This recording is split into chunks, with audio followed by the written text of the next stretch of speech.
Thank you. Good afternoon. Thank you. I would like to thank Klaus Kyle, RISM International, and all the supporting institutions for this very important meeting with so distinct colleagues. And I will have here some topics for us today. I tried to challenge the difficult task of giving an overview of our musical heritage in a large country as Brazil, with 8.5 million kilometers of area, 5 regions, as you see in the board: north, center west, northeast, southeast, and south. 26 states and the federal district, 5,500 cities. So this is a first map, which Beatriz has showed before, with mapping by José Maria Neves, our colleague musicologist, who tried to show the most important archives and collections he know at this time in 1998. It was the first Latin American symposium of musicology, and some of our colleagues here were there with us. Neves has idealized the National Music Archives and Collections system for Brazil. It's probably the first time a colleague has imagined such possibility, and he proposed for the first time, I think, also an integrated action among the different musicologists in Latin America to the description or music sources. Well, as Beatriz showed before, Jaelson Trindade in 2004 made another mapping, and these are the archives and collections. I won't read each of them, but I think you can read and take a picture of the map. Of course, some of them are not well described and treated, but it's approximated amount of the main collections and archives centers in the southeast region, which is, as our colleague Beatriz said before, also the most intensively worked and researched by Brazilian musicologists. Well, LACERDA made the most comprehensive tentative to map the Brazilian musical patrimony or heritage, and these are the data which Beatriz also showed us before. But we can notice that a big problem is a lack of accurate answers about the contents of the documentation, including in the National Library Division of Music, which is obviously one of the most important holdings, if not the most important. Well, this is a quick overview, of course. There are much more archives and collections, and we know that the great majority of them are not well treated and described yet. As I said before, the National Library, for example, has big problems to describe, to treat the main collections and the already mentioned Teresa Maria Cristina collection, the Empress. Our colleague Beatriz Castro and Cristiana Oban this year published another article showing that this collection is in risk of loss and dispersion of material in the whole main collection of the library. I'm sorry.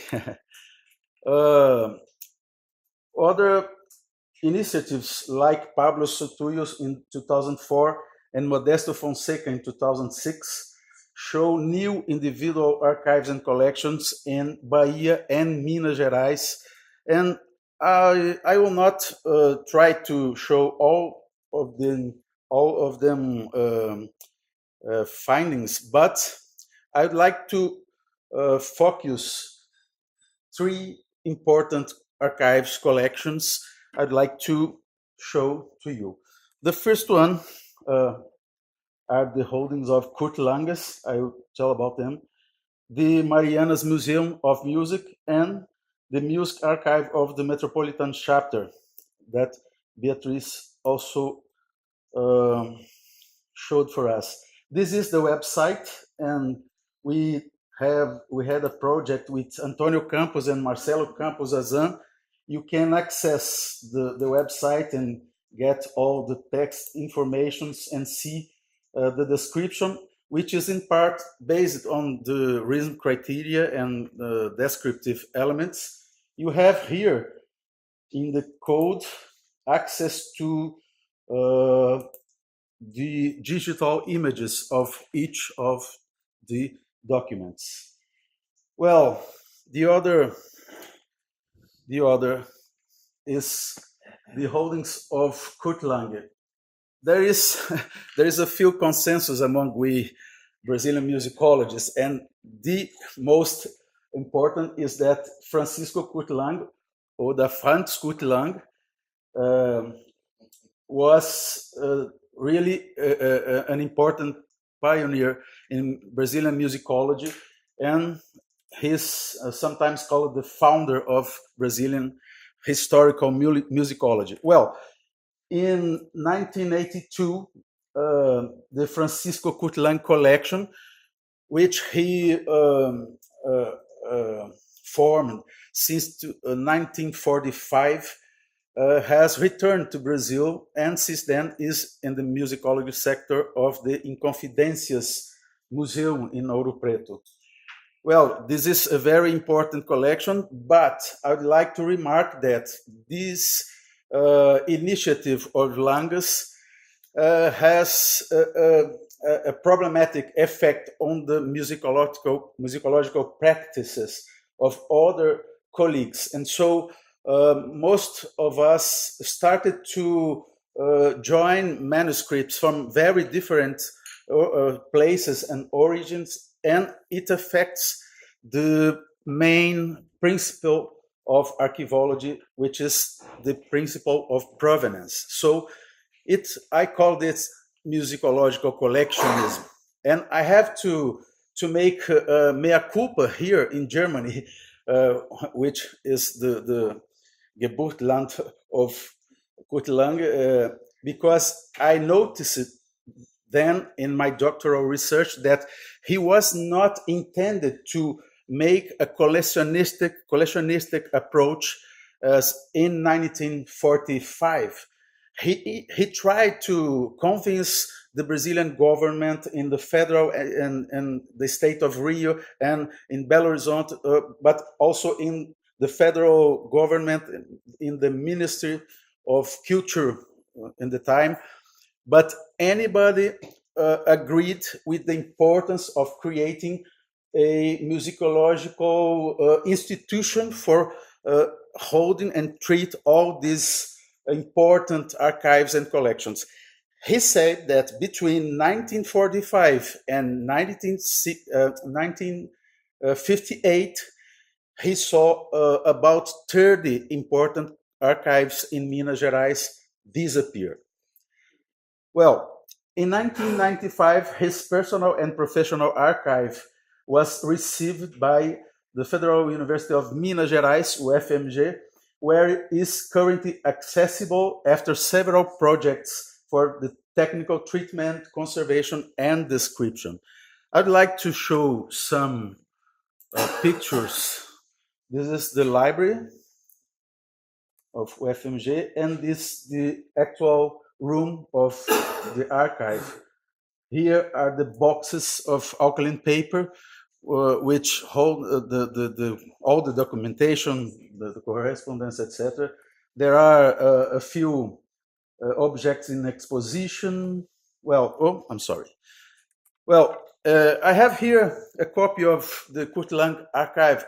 This one is, I would like to give to the Akademie libraries, and I have another few ones I'd like to show you and give you.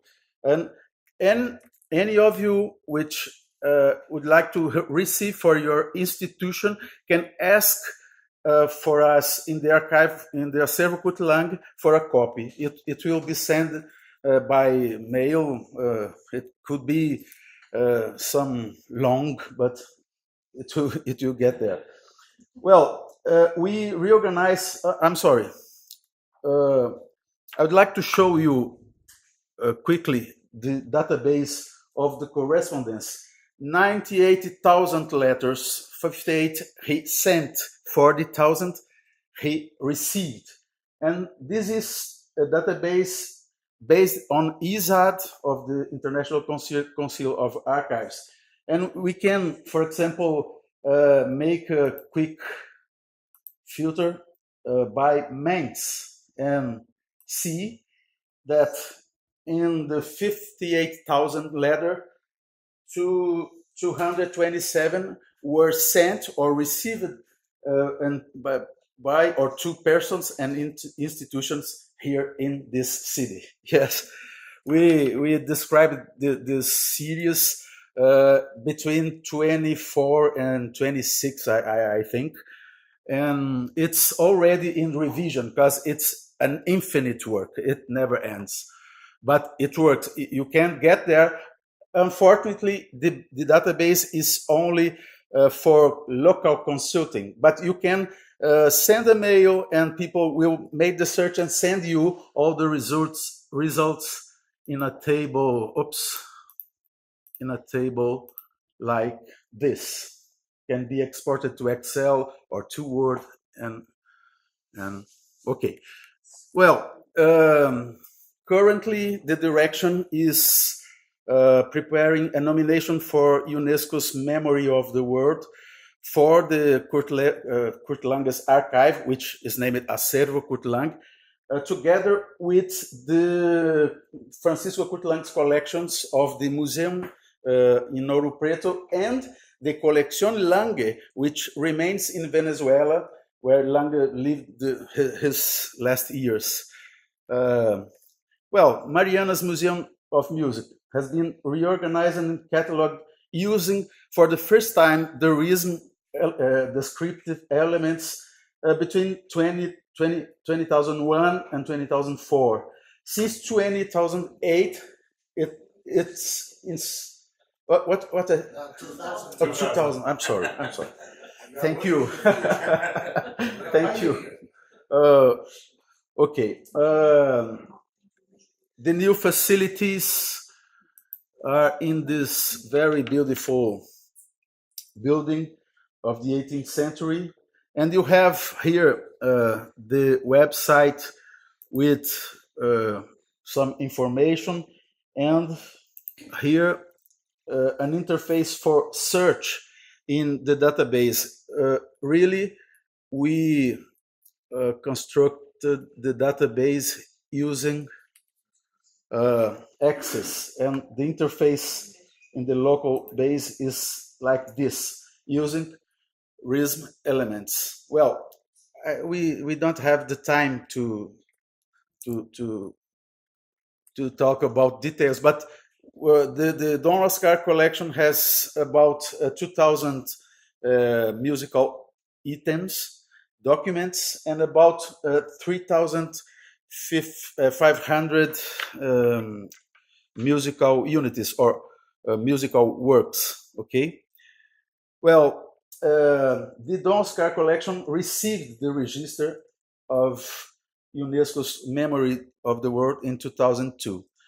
Well, I'd like to talk about recent research that I showed in the first Brazilian Congress of Research and Music Information System in Brasilia, 2013.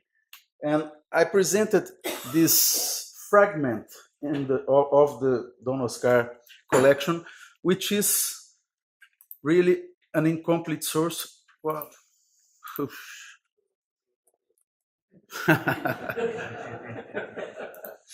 yes. Well, I don't know what happened here. I'm sorry. Well, it was just a picture of the papers. But the case is, it's a collective source with 31 small pieces for guitar without identification of author, copyist, place, or time.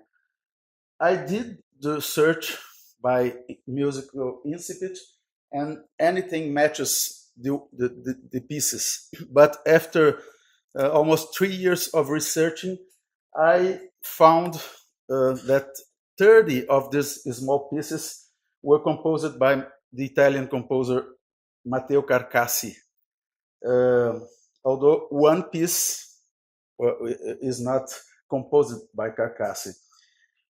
Well, this is a very complex case, and when we were cataloging, of course, we have many decisions to make. We have not enough time to make a deep research on a specific document. So there are some problems which we can talk about after the speech, but this is a really interesting, complex case in the task of cataloging.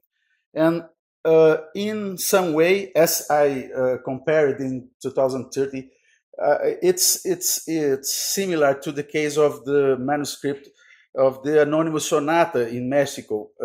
So we had here a possible mistake. If I didn't find the author, I could think that it were Brazilian music composed by guitar, the most Brazilian popular instrument, like we say. But it's not a special situation. Brazilian archives and collections have plenty of incomplete sources. Some leave for a single leaf for violin without title, without any word, date, copies, any information. So the other problem is, I'm sorry. The question is, a Brazilian common database in connection with RISM would be an important instrument not only for music research, but also for cataloging pieces, documents. And I think this shows how difficult is our task. The question is that, as Beatrice said, there is no exactly music librarianship in Brazil, and we have really to get committed in a collective effort to develop it. But the question is, I think I will not read exactly what is on the screen, but I think we have here an example, and I showed some initiatives of digitalizing. So we made a considerable effort to improve access, physical and direct access, and digital access to these sources. But the difficulties of integrated the initiatives of cataloging in such continental country remains. We think that RISM-Brazil seems to be the best way to do it. But returning to the first Brazilian Congress of Research and Music Information System, it was the official foundation of YAML Brazil, we have also discussions about the procedures of RISM.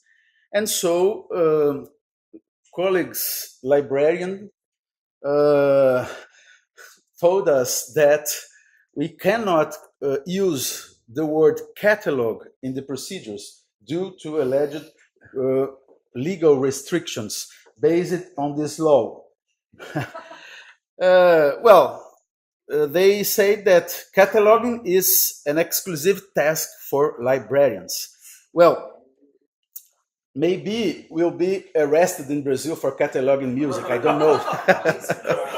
But I think it's an exaggeration, an overinterpretation of the law, and I think we can't accept this position. Well, of course, science is a collective construction for the collective interest, and the complex tasks like this deserves a collective interdisciplinary effort.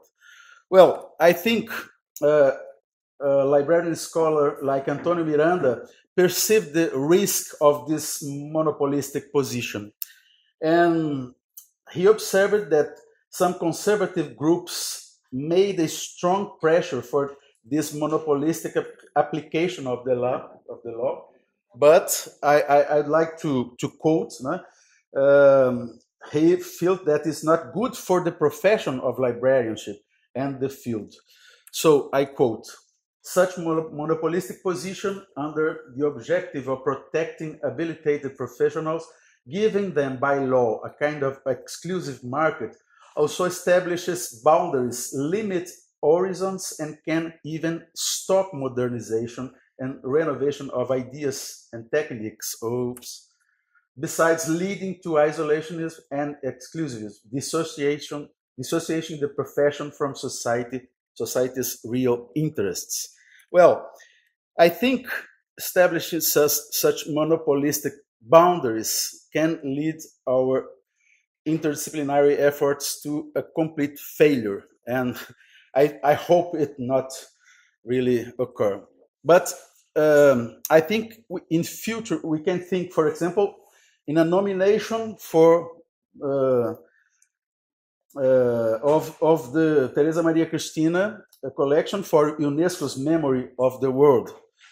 Why not? But we need to get a solution for our struggle. Well, I think cataloging music, especially manuscript sources, is a very complex activity which demands specialized professionals such as musicologists, archivists, librarians, and obviously computer scientists.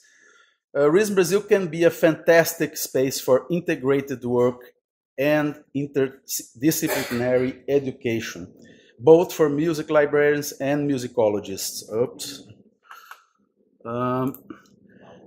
As long as we are willing to share information and with an open-minded position and reciprocity. Well, finally, RISM-Brazil needs your support, colleagues from different countries, to overcome our internal struggle and to construct a very interdisciplinary collaboration with all fields involved in our main objective, the safeguard and research of Brazilian musical heritage. Thank you.